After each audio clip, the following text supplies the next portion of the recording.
Hello, I'm Colin King. I'm the Technical Director of Fenix Insight, and this is the Russian PMN anti-personnel blast mine. This is a very common mine. It's used extensively throughout Africa and Southeast and Central Asia. It's also been copied by a number of countries, most notably China, as the Type 58. It's one of the largest anti-personnel blast mines in the world.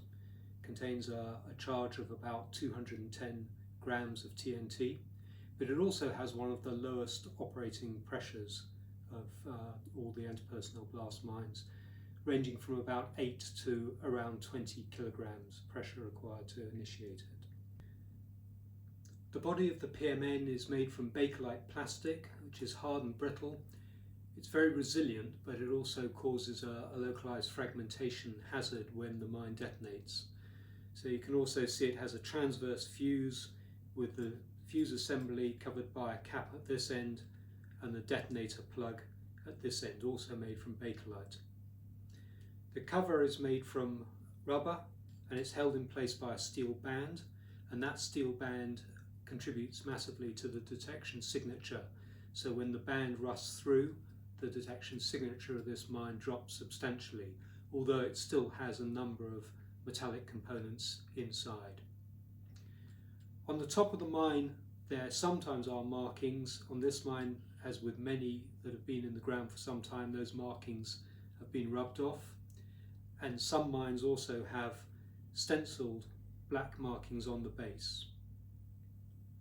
The PMN has a simple mechanical fuse. It consists of a steel striker with a steel spring, and that has attached to the end of it an arming delay mechanism, which is a lead tablet that gets cut through by a wire once the arming pin's removed.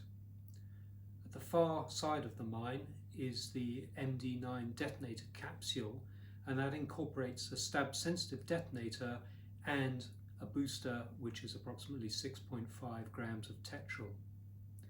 In the centre of the mine there's a bakelite plunger, and this provides the gate that holds the striker back once the mine has armed. That also is spring-loaded to push it up against the rubber cover. The remainder of the mine's central cavity is filled with the explosive charge of TNT. In use, a detonator is inserted and then the detonator plug is replaced, the mine is buried, it's camouflaged, and then the arming pin is removed.